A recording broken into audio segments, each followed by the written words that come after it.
The Green Ocean, a history of the Krasnoyarsk Taiga. Global history is a deep dive into the forces and narratives that have driven human civilization. Our channel critically examines history not as a collection of dates, but as a dynamic process of cause and effect, exploring everything from deep ecological histories, like the Green Ocean of Krasnoyarsk, to geopolitical shifts and the rise and fall of ideologies. We are committed to providing well-researched, nuanced perspectives that reveal how past events continue to resonate in our present world. Subscribe to gain a richer, more comprehensive understanding of the global story. Part 1. The realm of eternal green. Before history, before memory, there was the taiga. Not merely a forest, but the largest continuous terrestrial biome on Earth. A green ocean, covering 1/3 of our planet's trees. A vast, silent wilderness defined by extremes. We begin our journey in the heart of this colossal realm, the Krasnoyarsk Krai. It stretches over 2 million square kilometers, from the Arctic permafrost in the north to the Siberian steppes in the south. This is the ultimate geographical extreme, a place where the terms big and cold are stripped of all hyperbole and made manifest. The taiga lives by the rhythm of the severe continental climate. The growing season is brutally short, a matter of just a few frantic months. Temperatures can swing over 70 ring operator C from the depths of winter to the peak of summer. This is a land that tolerates only the fittest, hardy larch, pine, fir, and spruce that cling to life in shallow, acidic soil. It is a world carved by ice and ruled by endurance. The Great Divider, the Yenisei. Every story of Krasnoyarsk is a story of the Yenisei River. It is the lifeblood of this region, one of the 10 longest rivers in the world, draining over 2.5 million square kilometers. More than a waterway, the Yenisei is a natural and historical boundary. It acts as a climatic divide, the gentler, more populated West Siberian plain on its left bank, and the rugged, geologically ancient Central Siberian Plateau, the true taiga, on its right. The Yenisei flows north, relentlessly, carrying its massive volume toward the frozen Arctic. It shaped the geology, carved the valleys, and, crucially, dictated the path of every human endeavor that followed, from the earliest canoe routes of the Kets to the engineering hubris of the Soviet dams. For 4 centuries, it was the only highway into this green vastness. The structure of the biome. What distinguishes the taiga from other forests is its structure. It is an evergreen fortress. Unlike the deciduous forests of temperate zones, the taiga's primary defense against the long cold is the needle.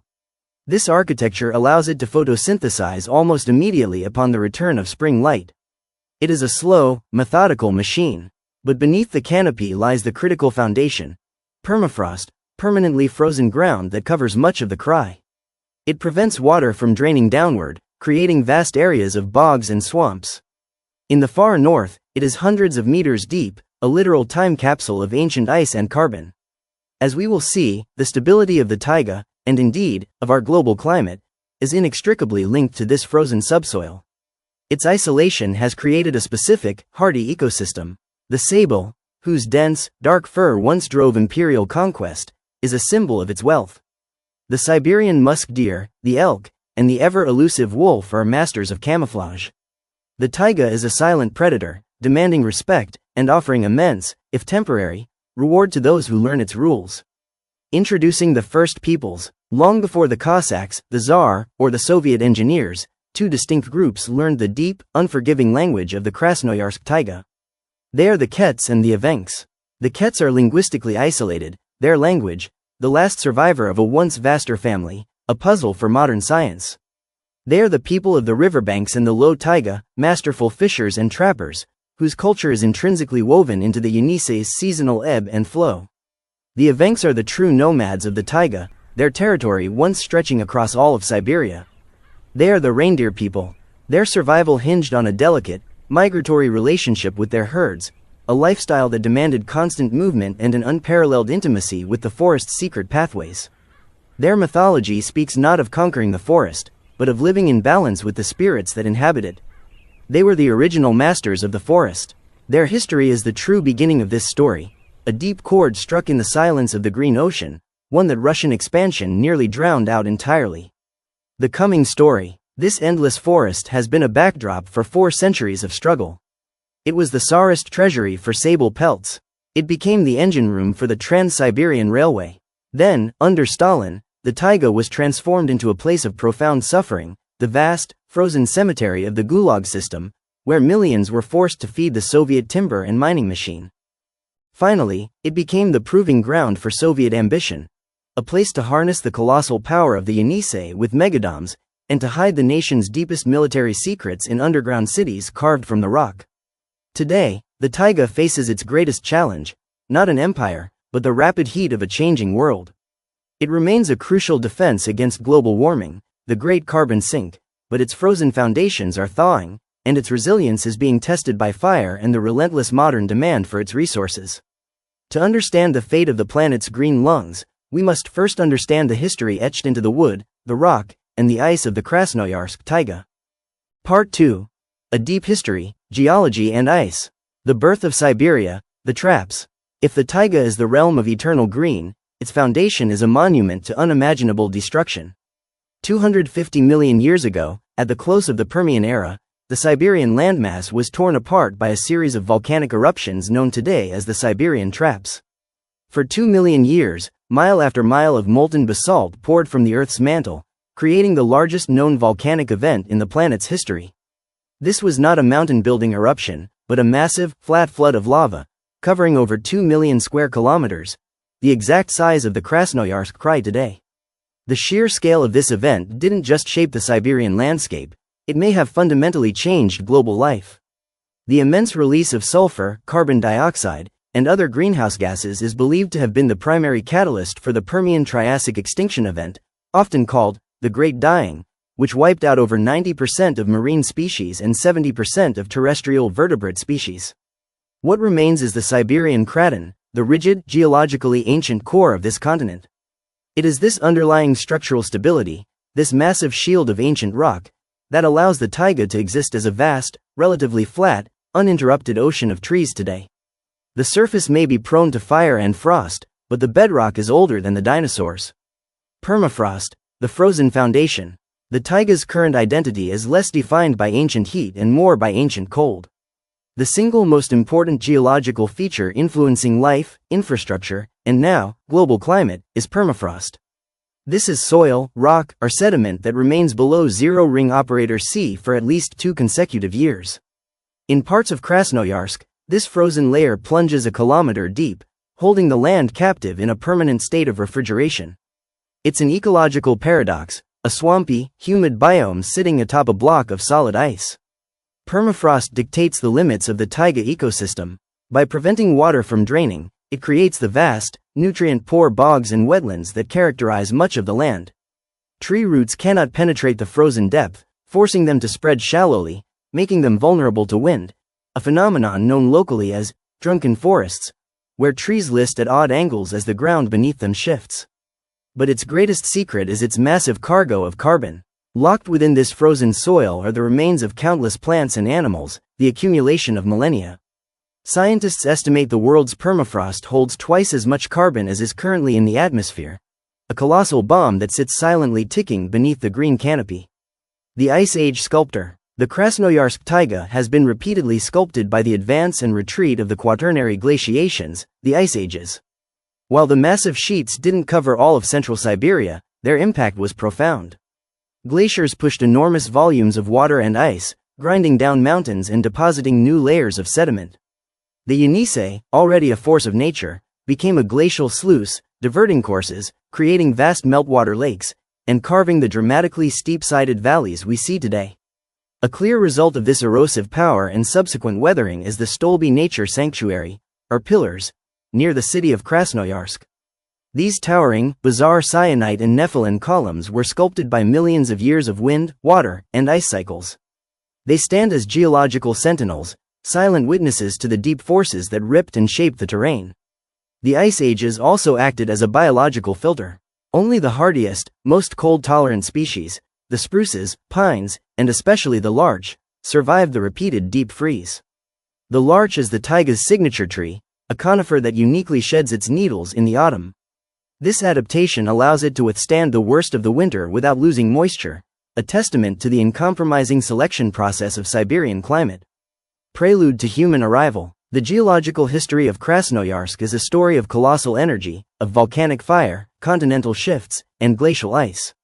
It is a story told over 250 million years, resulting in a landscape that is both immensely resilient and profoundly fragile. The taiga is defined by scarcity and challenge. The climate is hostile, the soil is poor, and the terrain is unforgiving. Yet, this very hostility ensured that when the first humans arrived, following the herds, the fish, and the faint hope of survival, they could not conquer it. They could only learn to endure it.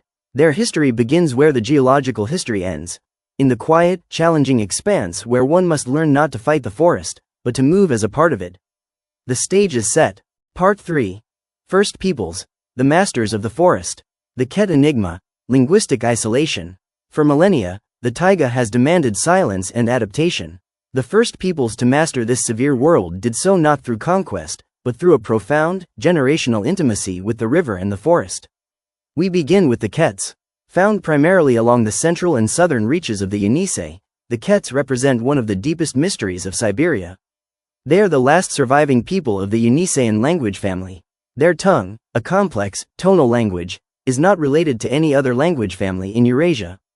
Astonishingly, linguistic research has linked Ket to the Na-Dene languages spoken by some indigenous groups in North America, suggesting a migration wave across the Beringia land bridge perhaps as much as $15,000 years ago. The Kets are, in effect, a living echo of the earliest human migration to the Americas, a linguistic relic preserved by the isolation of the taiga. Their traditional lifeway was built on the river's bounty. They were expert fishers and trappers, relying on sophisticated net systems, spears, and seasonal knowledge to harvest salmon and other fish. The forest provided the smaller game, squirrels, hares, and, critically, the sable, which would later draw the attention of empires. Their culture was localized, focused, and utterly dependent on the seasonal cycles of the Yenisei. The Evenks, nomads of the Green Ocean. While the Kets mastered the river, the Evenks mastered the vast, shifting geography of the high forest. Their ancestral territory was once the largest of any Siberian group, a massive arc stretching from the Yenisei almost to the Pacific. They are the ultimate nomads of the taiga. Their survival mechanism was the domestic reindeer. Unlike the large, tundra-dwelling reindeer used by some northern groups, the Evenks relied on a smaller, extremely hardy forest breed, adapted to moving through dense taiga and surviving by grazing on tree lichen. The Evenk life was one of constant, measured motion. The reindeer were their transport, their wealth, and their sustenance. They moved in small, extended family groups, or nimache, covering hundreds of kilometers a year, never staying in one place long enough to exhaust the local resources. This highly efficient, low-impact lifestyle ensured the long-term health of the delicate forest ecosystem. Their dwellings were lightweight, portable conical tents, covered in bark or hides, that could be dismantled and re-erected in hours. This nomadic philosophy, take only what is needed, and keep moving, is the quintessential example of sustainable living in an environment that allows no margin for error. The spiritual forest, shamanism and cosmology. For both the Kets and the Evenks, the taiga was not merely a resource, it was a living, sentient being structured by a complex cosmology. The spiritual practice that governed their relationship with the forest was shamanism. The taiga cosmos was divided into three realms: the upper world, the celestial sphere; the middle world, earth and the human domain; and the lower world, the realm of spirits and death. The shaman was the intermediary, the only human capable of traversing these realms, often through an ecstatic trance induced by rhythmic drumming and chanting. The shaman's purpose was to heal, predict the location of game, and ensure the balance between the human and spirit worlds. Every tree, every animal, and every rapid on the Yenisei possessed a du-li, or soul. Hunting was not a commodity transaction, but a ritual agreement. A hunter would apologize to the spirit of the animal he killed, ensuring that its soul would return to the forest and permit another harvest. This spiritual framework provided the necessary cultural restraint. By granting the forest and its creatures sentience, the indigenous people imposed self-regulation on their resource use, making overexploitation not just economically unwise, but spiritually forbidden. The enduring knowledge, the knowledge accumulated by these groups over millennia, is perhaps the taiga's greatest archive. They know how to read the faintest tracks, how to cure the most severe illness with a specific bark or moss, and how to survive a 50°C night with minimal resources. This is deep ecological knowledge, a practical science of survival in the harshest biome. It is a subtle wisdom that saw the forest not as a barrier to be conquered, but as a severe teacher to be obeyed. But this ancient balance was not destined to last. As the vast mineral wealth and the prized sable pelts of the taiga became known to the world beyond the Urals, the isolation that had protected these cultures began to dissolve. The arrival of the first Russian explorers marked a violent and irreversible collision. The age of the masters of the forest was drawing to a close. Part 4. The March East, Cossacks and the Tsar. The drive for furs. A frontier imperative. The silence of the taiga was about to be broken by the clamor of empire. By the late 16th century, the Tsardom of Muscovy had one overwhelming imperative: expansion. Driven by the hunger for wealth, the Russian frontier pushed relentlessly east, across the Ural Mountains and into the unknown territory of Siberia. The initial breakthrough was spearheaded by the Cossacks, semi-military communities of frontiersmen renowned for their mobility and ruthlessness. The first major wave followed the legendary campaign of Ermak Timofeyevich in the 1580s, which effectively shattered the Siberian Khanate and opened the floodgates to the east. The true economic driver of this conquest was not gold, but fur. Specifically, the sable. The taiga's deep winter coat was prized across Europe and Asia, valued sometimes higher than gold. The forests of Krasnoyarsk were rumored to hold an inexhaustible supply of this soft gold, making the Yenisei River a direct route to imperial treasury. Narrator. This promise of wealth transformed the Russian state's attitude toward the vast, empty map of Siberia. It was no longer a barren exile, it was a resource bank, waiting to be claimed. Founding Krasnoyarsk, the Red Yar. By the 1620s, Russian explorers had reached the central Yenisei. They found a place of dramatic beauty and strategic necessity. In 1628, the Cossack commander Andrei Dubensky established a fortified outpost, or ostrog, at the confluence of the Yenisei and Kacha rivers. They named the settlement Krasny Yar, meaning red steep bank, a reference to the spectacular, reddish-brown sandstone bluffs that dominate the river's edge. This ostrog was not just a trading post, it was a military fort, designed to protect the frontier and, critically, to subdue the local indigenous populations. Krasny Yar quickly became a crucial anchor in the Russian conquest. It was a forward base for further expansion south and east, and a permanent collection point for the yusuk, the fur tribute extracted from the native populations. The wooden palisade represented the formal imposition of Tsar Michael Romanov's authority over the immense taiga wilderness. The system of yusuk and conflict. The central economic mechanism of early Russian Siberia was the yusuk, a tax, usually levied in sable pelts, imposed on all non-Russian indigenous groups. This forced tribute fundamentally altered the indigenous economy. The focus shifted from sustainable hunting for sustenance to aggressive trapping for taxation. For the Kets and Evenks, who had their own strict rules about killing and conservation, the pressure to deliver fixed quotas of pelts was catastrophic. The demand for sable often led to local extermination of the species and the ruin of their traditional migratory and hunting cycles. Resistance was frequent and brutal. Local tribes often refused the yusuk, leading to retaliatory punitive expeditions by the Cossacks. However, the sheer scale of the taiga worked in the indigenous people's favor. They knew the terrain intimately and often simply retreated into the deeper, less accessible forest, creating centuries of skirmishing and uneasy coexistence rather than swift assimilation. The Russians controlled the rivers and the forts, the taiga itself remained untamed. The precursor to the Iron Road. As the fur trade began to decline by the 18th century, the Tsarist administration realized that long-term control of Siberia required more than just forts. It required settlement and infrastructure.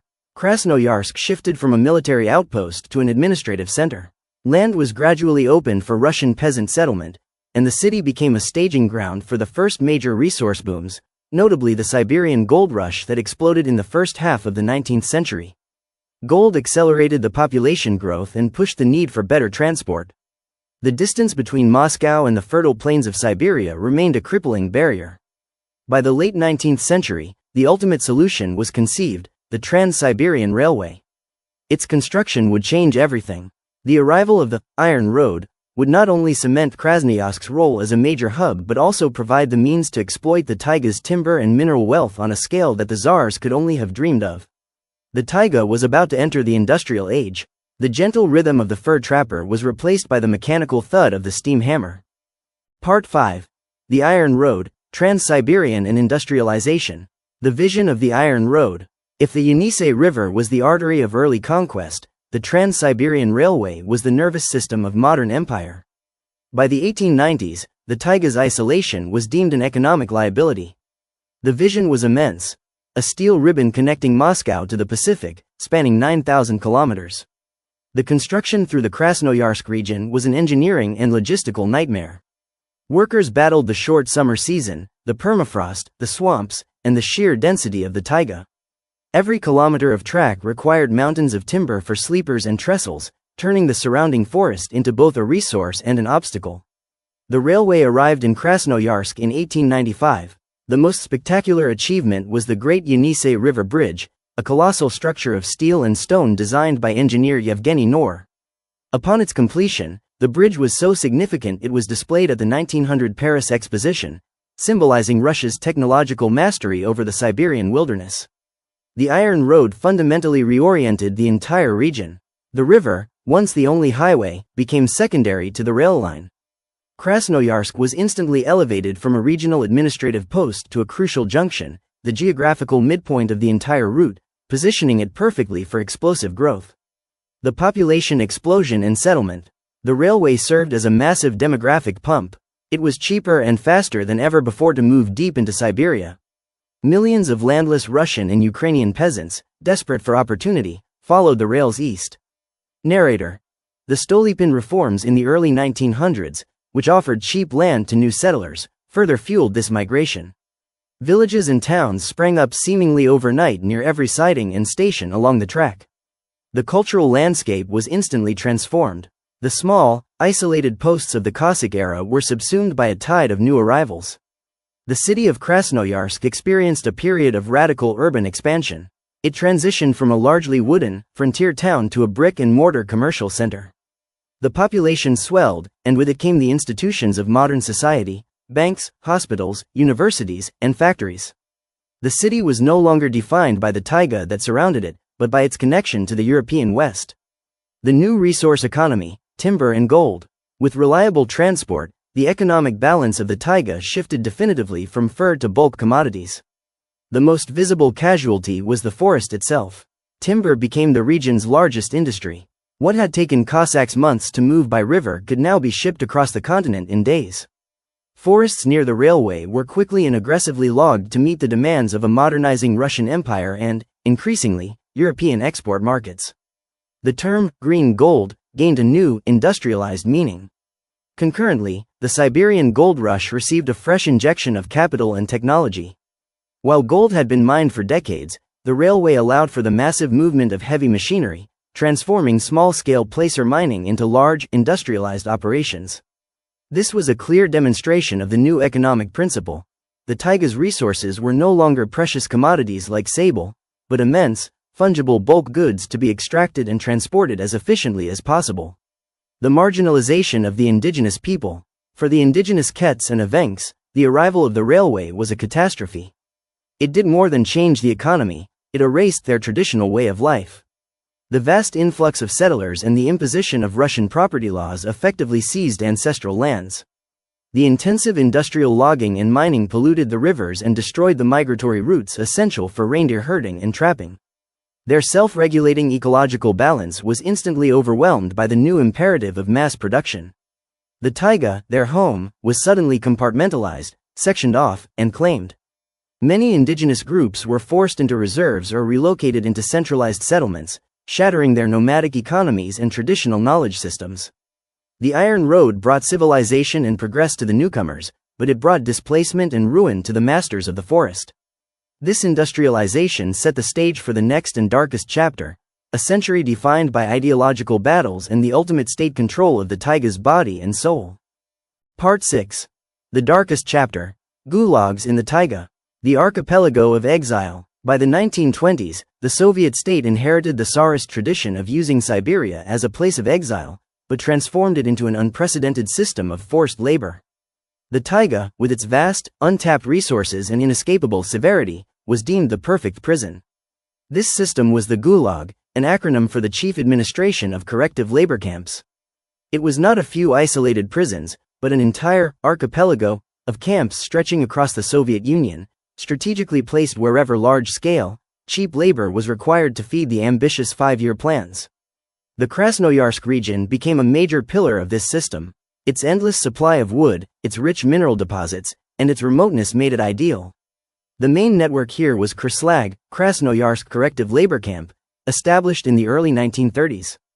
Its purpose was singular: to transform the taiga's raw wealth into Soviet industrial output, regardless of the human cost. The prisoners, or zeks, were a diverse and tragic population: political dissidents, intellectuals, priests, ethnic minorities, and millions of common citizens convicted under vague and often impossible decrees. They were the anonymous, disposable fuel for industrialization, the green gold of the gulag. The primary industry of the taiga gulags was logging.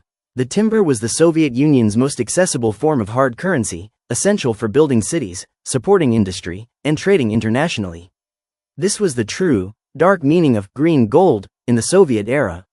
The work was performed manually, with archaic tools, in relentless 12 to 14-hour shifts. The prisoners were often malnourished, poorly clothed, and forced to work in temperatures that routinely plunged below 40 degrees Celsius.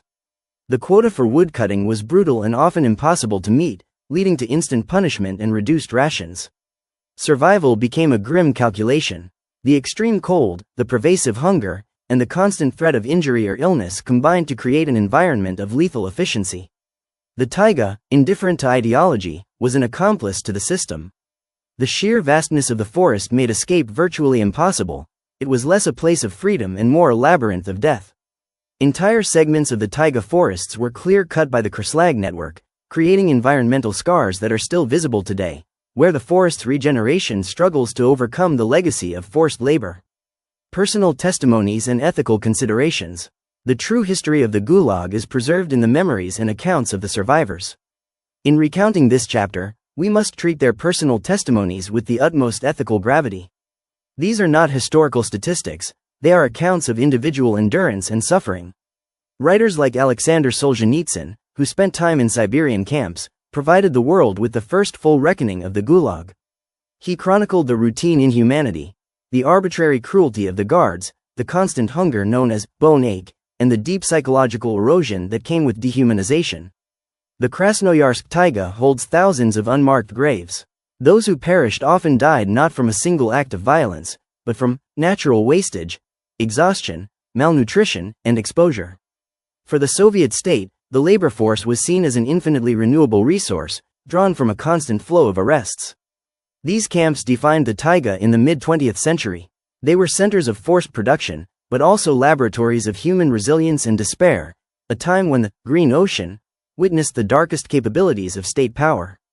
The shifting priorities. The Gulag system, while horrifying, was immensely productive. The timber, coal, and non-ferrous metals extracted by forced labor laid the essential industrial and financial groundwork for Soviet development and its eventual war machine. However, as World War II ended and the Soviet Union shifted its focus to superpower status, the priorities changed. The emphasis moved from raw extraction by manual labor to large-scale, technological engineering projects.